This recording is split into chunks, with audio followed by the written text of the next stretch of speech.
Okay students, तो आज इस वीडियो में हम पढ़ेंगे about the structure of contractile proteins.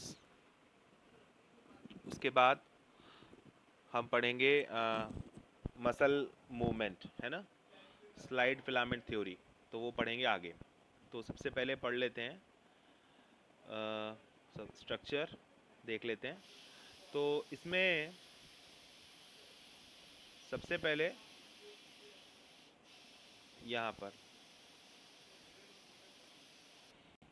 पर हमारे सामने एक एक्टिन फिलामेंट दिखाई दे रहा है, जिसको हम थिन फिलामेंट भी कहते हैं। तो इस एक्टिन फिलामेंट में आपको दिखाई दे रहे हैं एफ एक्टिन्स। तो एफ एक्टिन्स कहाँ है, देखिए ये एफ एक्टिन है, और दूसरी चेन कहाँ है एफ एक्टिन की, दूसरी चेन ये रही एफ एक्टिन की, ये रही।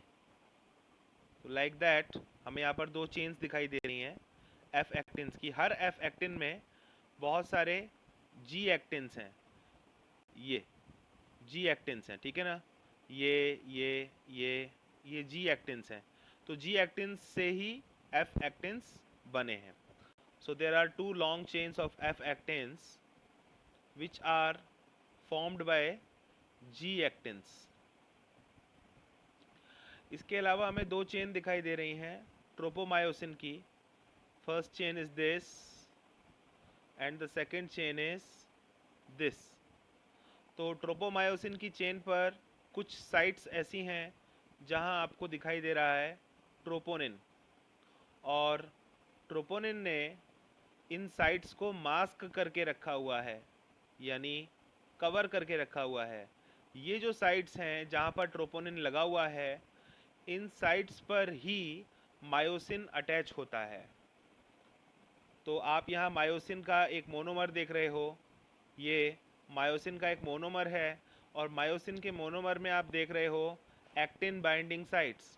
तो ये जो साइट्स हैं this one and this one, ये जो साइट्स हैं this site and that site, ये दोनों के दोनों कहाँ पर अटैच होते हैं, ऑन द ट्रोपोमायोसिन। तो ट्रोपोमायोसिन में कौन सी जगह है जहाँ पर ट्रोपोनिन प्रेजेंट है। ट्रोपोनिन ने इस समय मास्क करके रखा हुआ है उस साइट को, लेकिन अगर ट्रोपोनिन यहाँ से हट जाएगा तो फिर ये हेड जो है मीरोमायोसिन का, ये आसानी से अटैच हो पाएगा, और हम देख पाएंगे कि एक्टिन और मायोसिन आपस में अटैचमेंट शो कर चुके हैं। अब हम स्ट्रक्चर देख लेते हैं मायोसिन का। तो मायोसिन में आपको हेड दिखाई देगा सबसे ऊपर की तरफ, उसके बाद आपको ये आर्म दिखाई देगी, ओके, और फिर लॉन्ग टेल दिखाई देगी। तो हेड में दो आपको साइट्स मिलेंगी, एक साइट तो होगी एटीपी बाइंडिंग साइट और एक साइट होगी एक्टिन बाइंडिंग साइट। तो इस हेड में देखिए दो साइट हैं, तो इस वाले हेड में भी दो साइट हैं। तो एक साइट तो एटीपी के लिए होती है और एक साइट होती है एक्टिन के लिए। तो ये ध्यान रखिएगा, this is the monomer of myosin. तो मायोसिन ऐसे बहुत सारे मोनोमर्स से बनता है, और एक मोनोमर का नाम होता है मीरोमायोसिन। तो अब हमें समझ में आ गया कि एक्टिन और मायोसिन जो हैं उनके स्ट्रक्चर्स कैसे होते हैं। इसका ज़रा पैराग्राफ स्टडी कर लेते हैं इसी के बेसिस पर। हर एक्टिन फिलामेंट जो है वो दो फिलामेंटस एक्टिन्स से बनता है जो हेलिकली वाउंड है। हेलिकली वाउंड होने का मतलब है कि वो इस तरह से ट्विस्टेड फॉर्म में प्रेजेंट है। हर एक्टिन पॉलीमर है किसका, जी एक्टिन्स का। सो बहुत सारे जी एक्टिन्स हैं जो आपस में जुड़ कर के क्या बनाते हैं, एफ एक्टिन्स को बनाते हैं, ओके।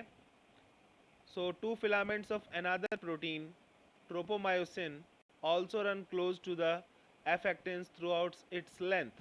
तो दो फिलामेंट और हैं जो F actins के आसपास ही हेलिकली वाउंडेड हैं, और वो कहलाते हैं ट्रोपोमायोसिन।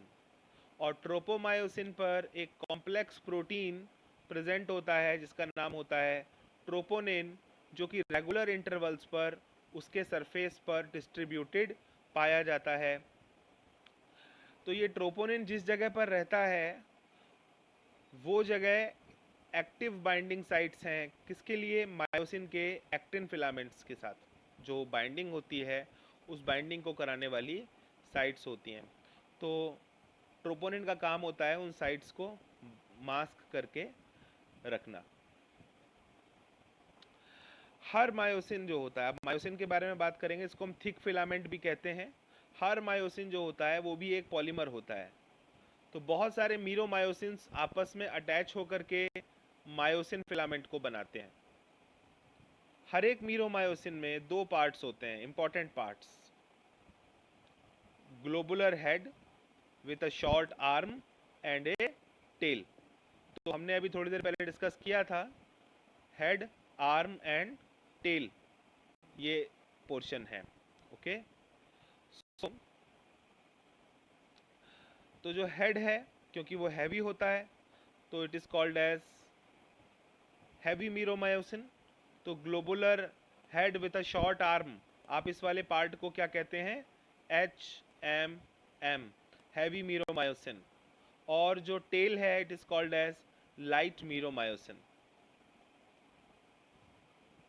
तो जो हैवी मीरोमायोसिन वाला पार्ट है यानी हेड और शॉर्ट आर्म, ये लगातार बाहर की तरफ आउटवर्ड्स जो हैं ये प्रोजेक्ट करते हैं रेगुलर डिस्टेंस पे, यानी इस तरीके से ये बाहर की तरफ प्रोजेक्ट करते हैं और हम देखते हैं एक मायोसिन का फॉर्मेशन।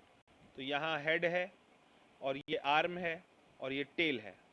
तो इस तरह से ये टेल हो गई, ये हेड है, ये आर्म है, लाइक दैट। तो आपको बहुत सारे जो है मीरोमायोसिन्स अटैच दिखेंगे एक दूसरे से और वो मिलकर के क्या बना देते हैं? मायोसिन। जो हेड होता है वो एक एक्टिव एटीपेस है, यानी एटीपी यहाँ पर अटैच होता है और ये एंजाइम की तरह एक्ट करता है हेड, और एटीपी की ब्रेकिंग डाउन में भी हेल्प करता है। इस वजह से ये एटीपी को बाइंड करने में हेल्प करता है और फिर एटीपी जो है आसानी से ब्रेक हो सकता है।